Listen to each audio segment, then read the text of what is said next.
Good morning, everybody. Apologies for being 2 minutes late starting. We had a few technical issues. Everybody says, isn't it? But actually, that was the reason this morning. Welcome to Cabinet on this lovely, sunny August morning. Going straight into the agenda, apologies for absence, please. Apologies for Councillor Ellison this morning. Thank you very much. I have no announcements. Madam Chair. Thank you. Are there any declarations of interest from members? Would appear not. Thank you. Minutes. We have before us the minutes of the meeting of Tuesday, the 9th of July. Do I have a proposer for their accuracy? Thank you, Councillor Johnson, and secondly, Councillor Smith. Are we all those in favour? Those were present. That's carried. Thank you. Thank you. Councillor Wise was not present. Thank you. Oops. Moving on. Q1 Revenue and Capital Forecast Report. Councillor Johnson.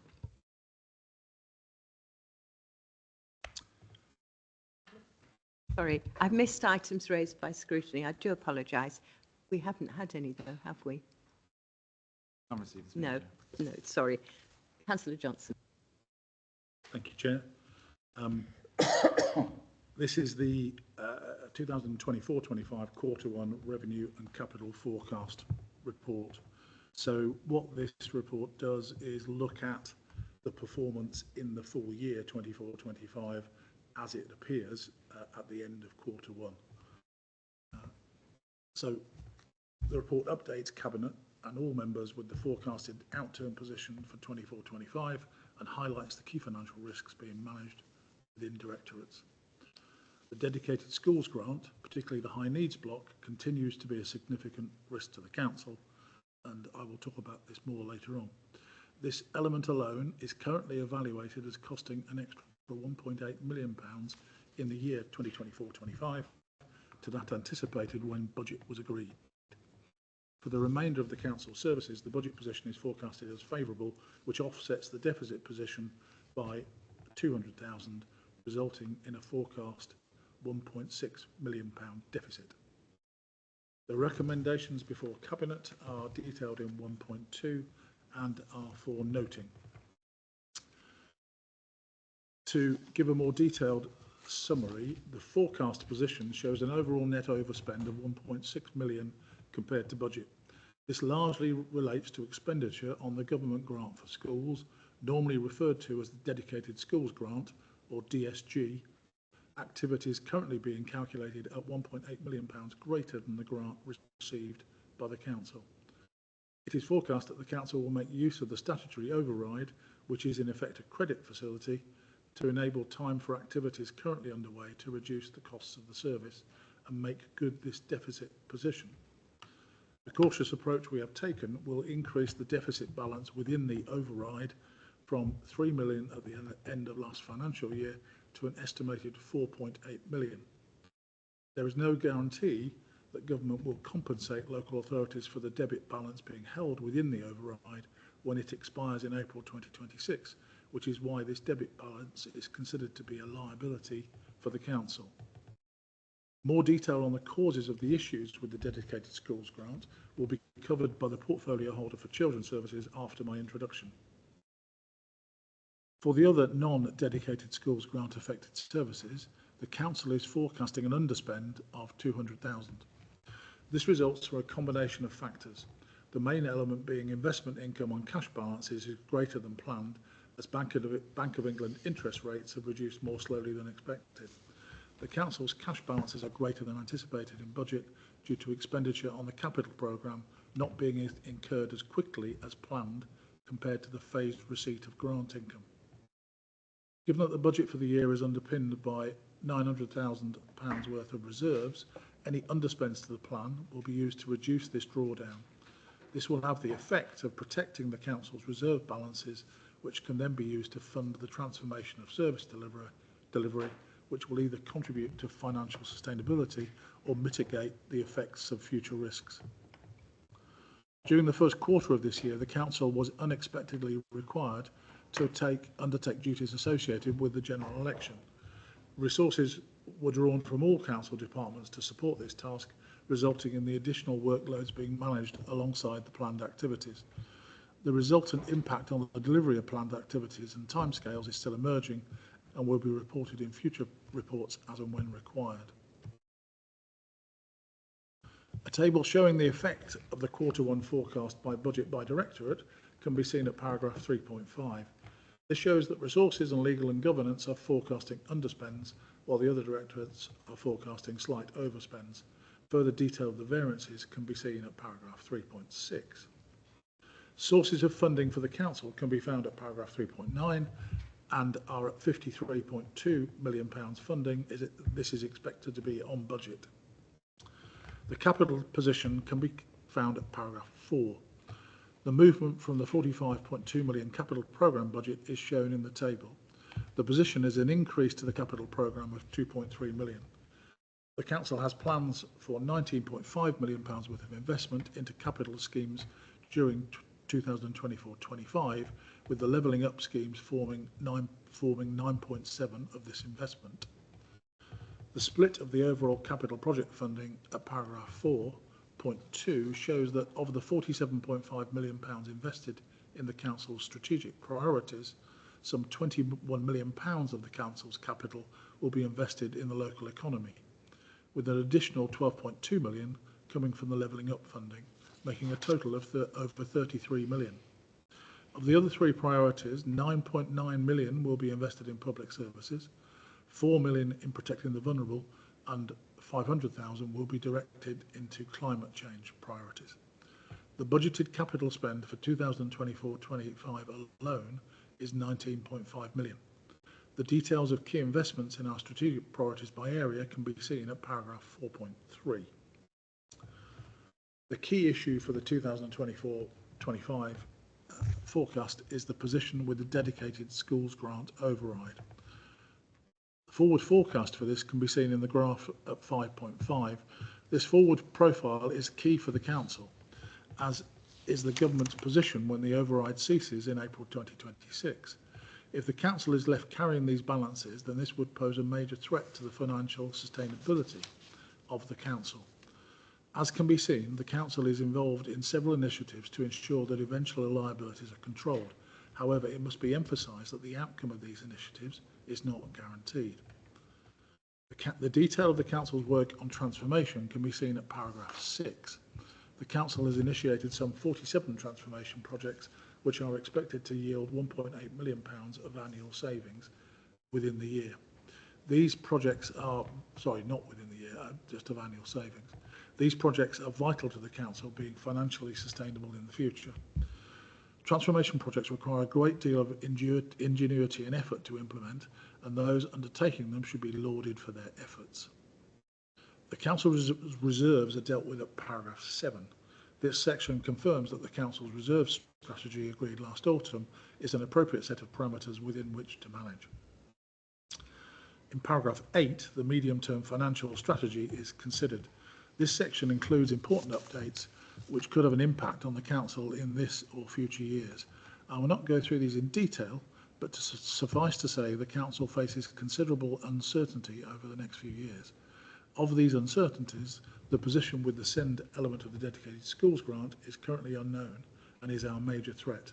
However, this view could always be eclipsed by unknown events just around the corner.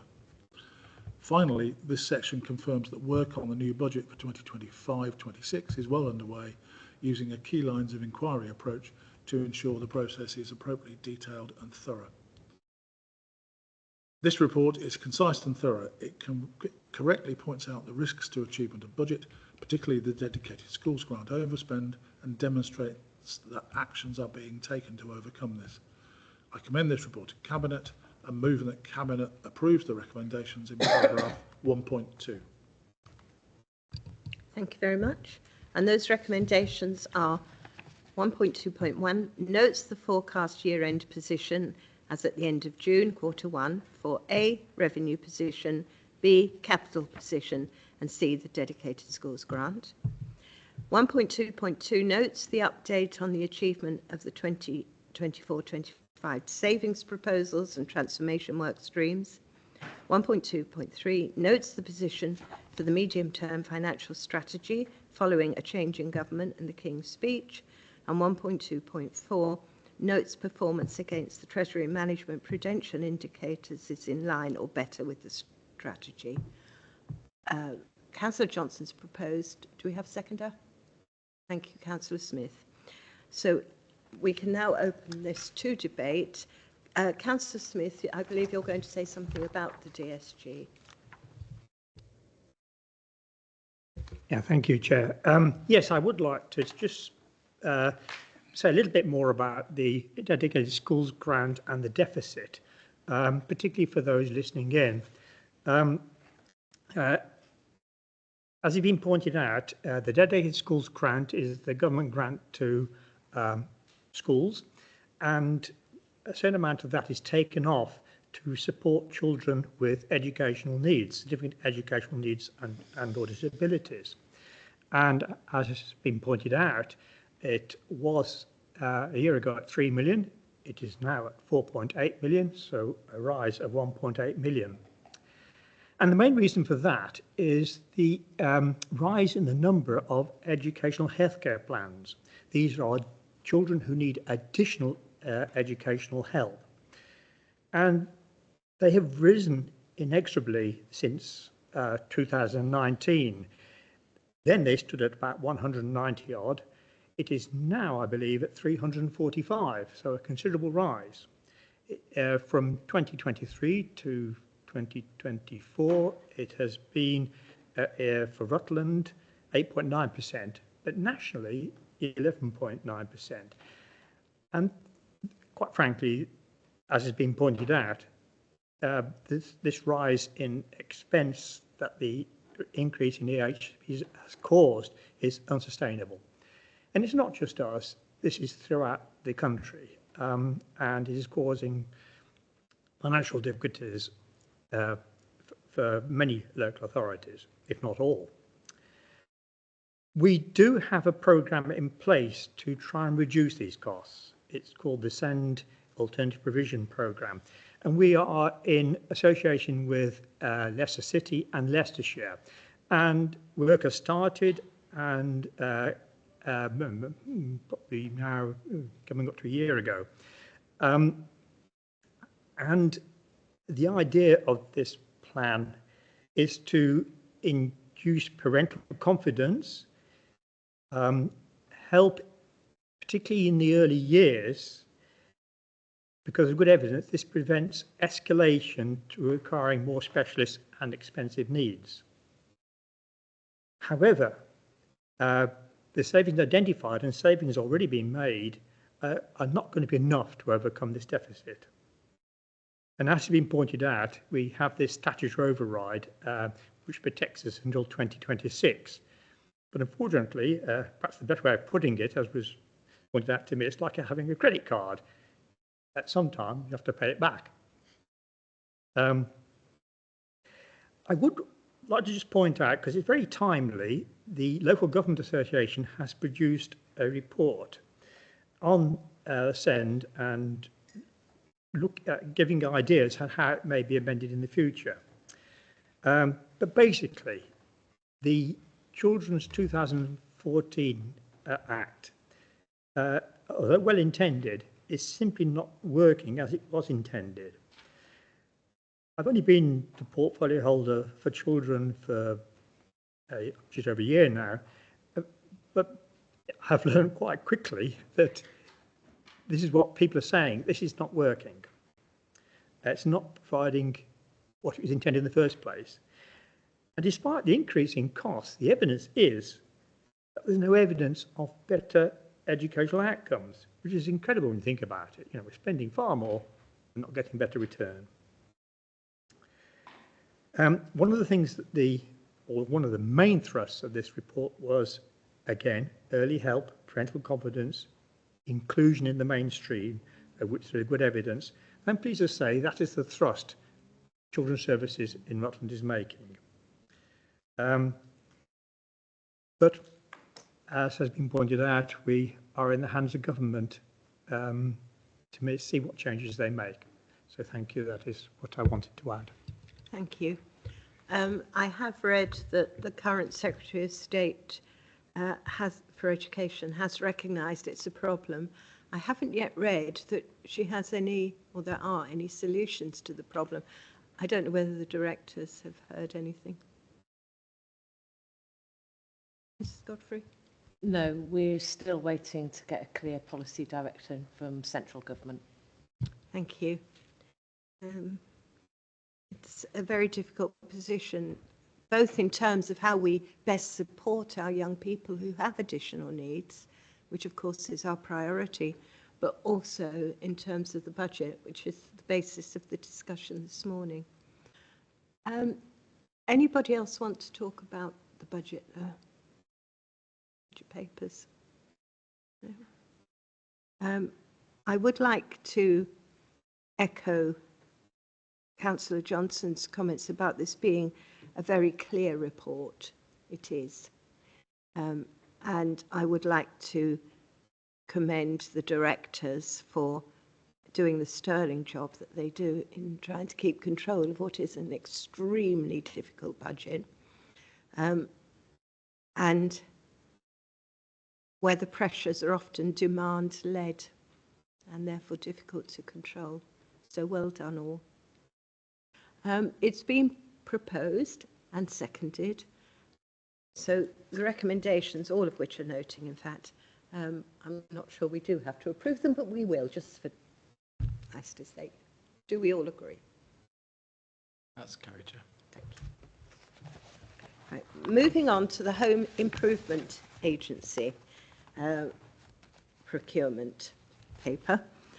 This should be introduced by the portfolio holder for adults and health, but unfortunately, excuse me, unfortunately she's rather poorly.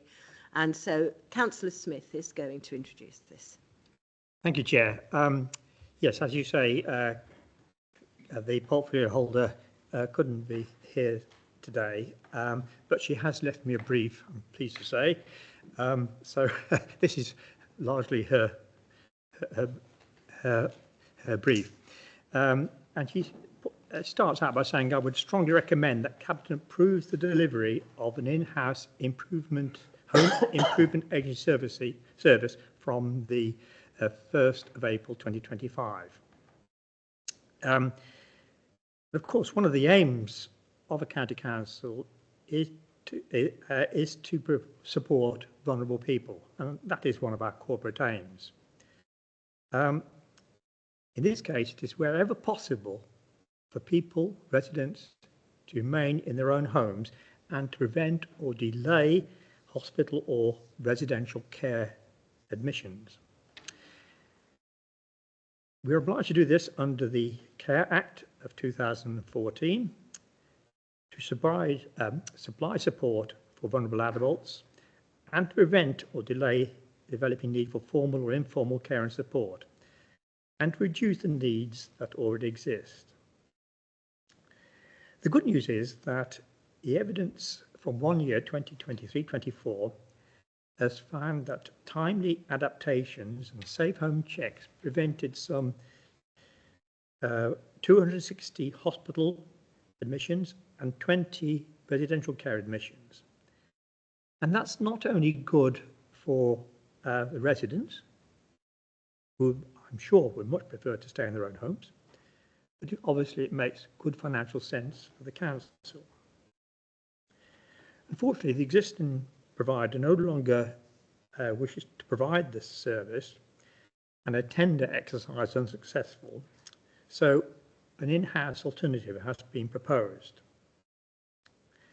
And the service model has been developed, and an in-house vacancy has been used to redesign and develop the service. And this strikes me as being very good, as it's upskilling work within the council and increasing professionalism. There are obviously financial implications with bringing it in-house, But these have been costed out, and that's you will find in paragraph 317, and it has been improved by finance.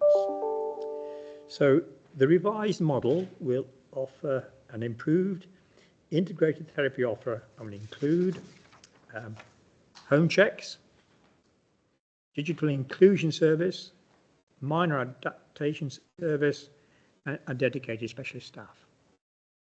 Thank you, Chair. Thank you very much. So the recommendation before us is it's recommended that Cabinet approve the delivery of an in-house home improvement agency for Rutland County Council to commence 1st of April 2025. Can I have a proposer, please? Councillor Brown, seconder. Councillor Johnson, I saw. Thank you. So it's been proposed and seconded. Therefore, we can open it up for debate. Comments, questions, members? No? I saw Councillor Johnson first, then Councillor Wise. Thank you, Chair. My comment is that it's obviously an essential service, and preventing hospital admissions is a really valid objective, in that we're providing care at the point where the people generally feel the most secure, and we're preventing other issues arising when people have many comorbidities from a medical point of view. So I think this is a really valuable service, and I think it's important that we set high standards for delivery. Councillor Wise? I was going to say much the same. I think it's true that often people don't know what they want, so I think the inclusion of the occupational therapists within this is vital. They may come to us thinking they want one thing, and then after they've been assessed, we discover that it's something completely different. And I think the advantage we have is of them being in the same service, we'll be able to seamlessly deal with that. Thank you. It's relatively unusual nowadays for local government to be bringing services back in-house. Our directive from central government is to ensure value for money. But of course, value for money isn't cheapest. It's getting the best for every penny that we spend. And I think Councillor Wise was absolutely correct when she said about the integration of the various strands of support. To the sum of the total is greater than the individual parts, I think is the expression. So I think this is quite an exciting initiative in many ways. I also like the idea that we're going to be upskilling a number of our staff, because that provides us with more flexibility, but it's also good for individuals to increase their skill level. So I think what's not to like, I think is how I'd summarise that. So any more comments from anybody else? Councillor Smith. Perhaps a minor point, but one of the improvements I sort of thought was just worth mentioning was the digital inclusion service, which offers advice on education and safe participation in digital technologies. And I think that's a very valuable contribution for older people who often feel daunted by IT. So yes, I think it's a very useful service to give. Thank you. Thank you. For those who are watching, Councillor Brown indicated that might be him, but I have to say the same thought was going through my mind as well. It might be me. Any other comments? No? No. Well, we've been proposed and seconded, so all those in favour, please. That's unanimous, Chair. That's carried. Thank you very much. Right, we're now moving on to the Rutland Local Plan, consideration of housing allocations. This is part of a rather large piece of work, and it's only a small part of it, and that is the production of a local plan for Rutland. As we all know, we aborted an attempt to produce a Rutland local plan a couple of years ago now and started the process all over again. We're now reaching the final stages of that work. So, Councillor Brown, if you'd like to introduce this paper, please. Thank you, Chair. I'd just like to preface it firstly by saying that Cabinet members will be aware that there was a new revised Appendix 2 issued yesterday afternoon, and that is the operative one which will be substituted, and ignoring the original one. The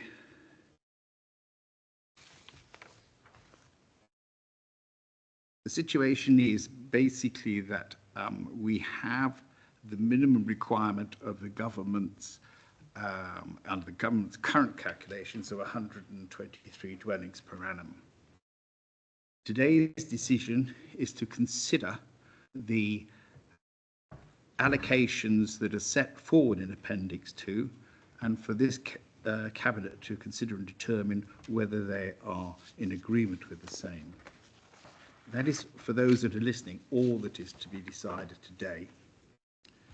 It has been very useful to see the level of involvement that the population has given to the consultation under Regulation 18.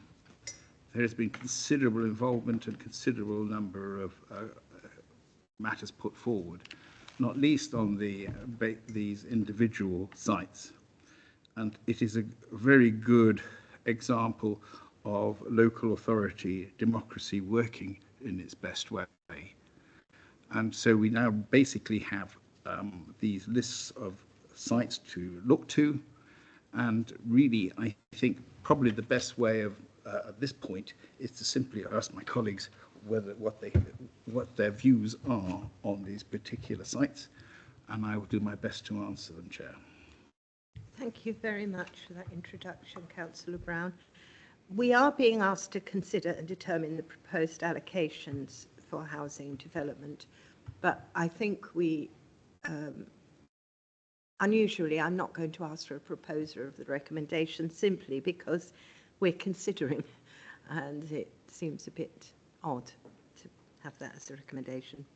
In terms of wording, do I? Oh, do I? Because you are determining. Yes. Oh, okay. Consider and determine the proposed allocations for housing development as set out in Appendix 2 of the report to be taken forward for the Rutland local plan. So, understanding that that isn't a determination, it's what we've got to do. Can I have a proposer, please? Councillor Brown, seconder. Councillor Johnson. All in favour then of going into debate? Thank you. All agreed. Now, we went through a very long, well, it felt very long, it wasn't actually very long, but a thorough consultation on what was known as Regulation 18 of the local plan, part of which was looking at the sites, potential sites. And it's very important, and we all feel it's very important, that when you consult, you're not simply asking people their views and then ignoring them and doing what you want, that you're taking them into account. And as part of that consultation, we had 277 people or organisations objecting to including the land at Brook Road. Now that's actually quite a significant number of formal objections, let alone what might have been being discussed on social media and so forth.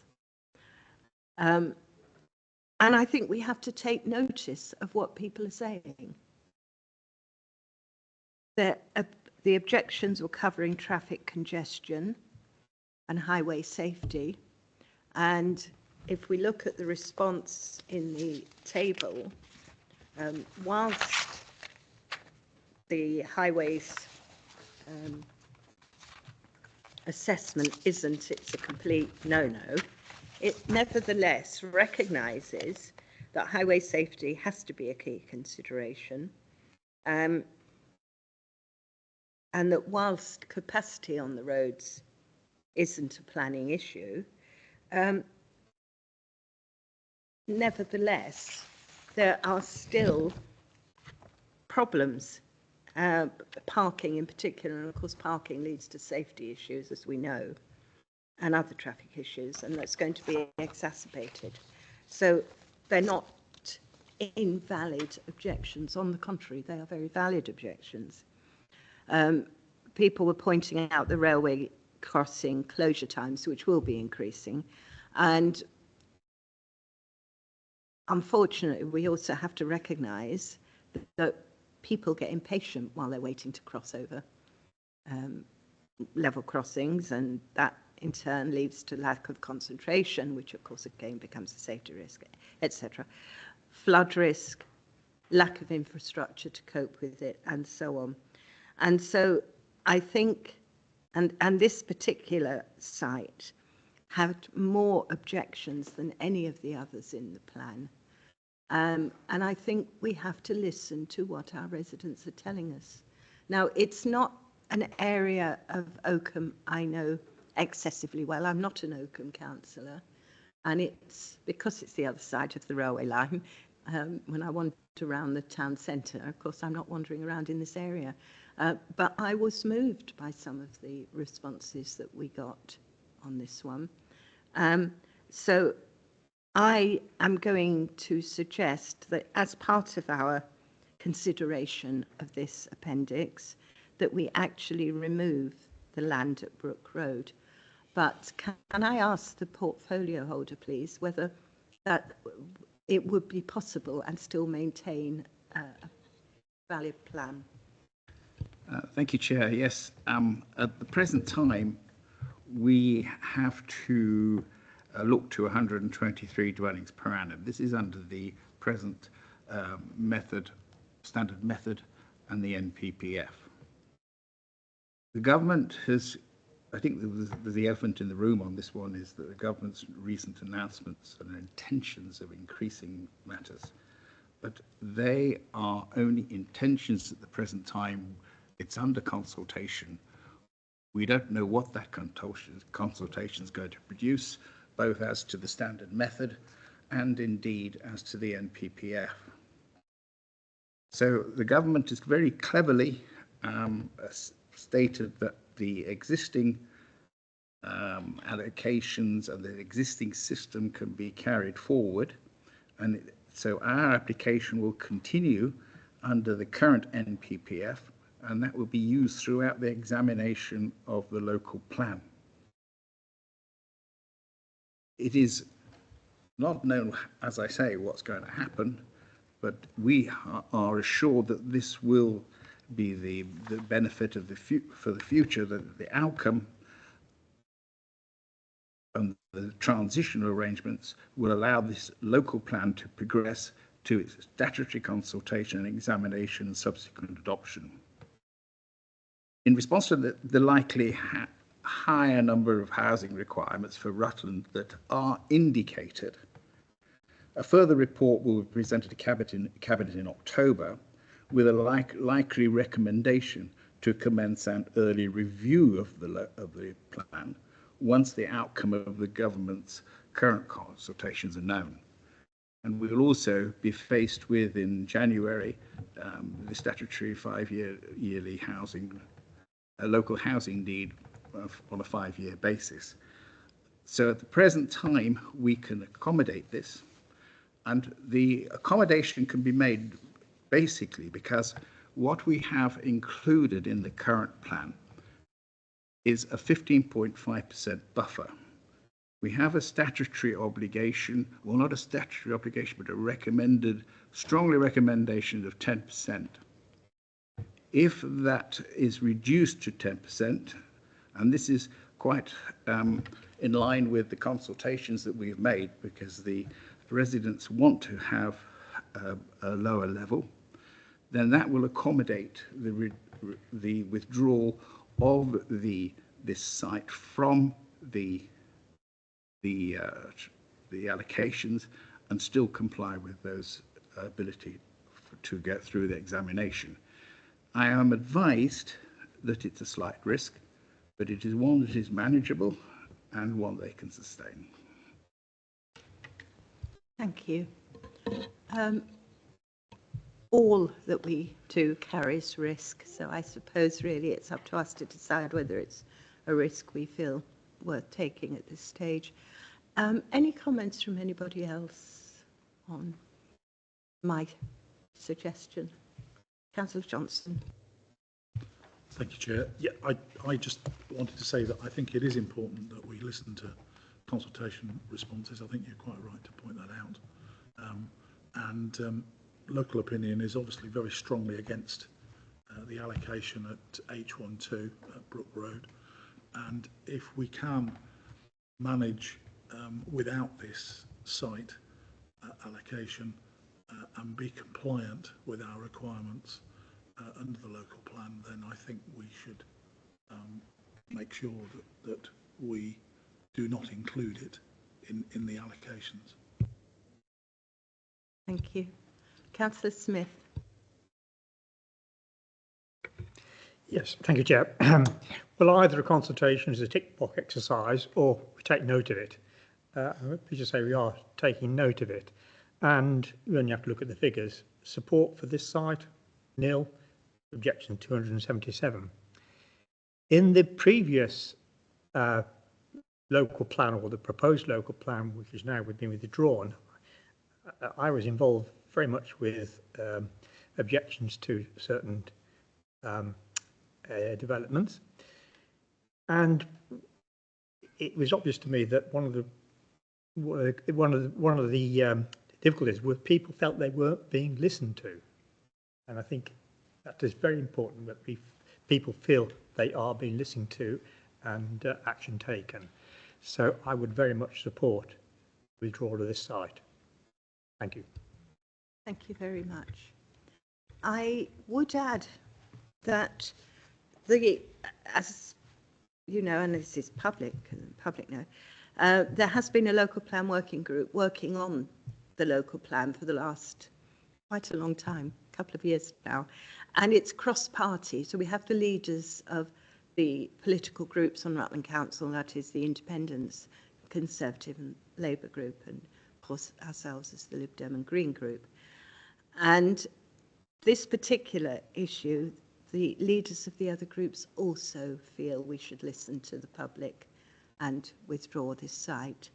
So there is cross-council, I'm sensing agreement in this room, cross-council agreement on that. And I think that's important as well, because we are here as councillors, regardless of our political colour, to represent the people of Rutland and to do our very best to deliver what the people of Rutland want us to deliver. I would like to take, oh, sorry. I just wanted to make another small point just on what you're suggesting. So Councillor Brown talked about the impact on the buffer. It would reduce to the 10%, which is allowable, but I just wanted to draw your attention to 2.3.27, just to remind you that it also affects the distribution. So there will be an apparent greater distribution in the larger villages. Clearly that won't mean more houses being built. We're not adding more houses if that's what you're proposing, but it does change the distribution. And that's an element of the risk from Reg 18. Thank you. I would like a very quick word with our lawyer.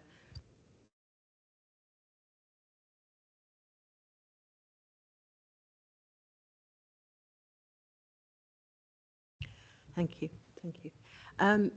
We, in anticipation that we would get consensus on this, I have asked the portfolio holder to put together a supplement to the recommendation, in addition to the recommendation. I wonder, Mr. Brown, if you could. Thank you, Chair, again.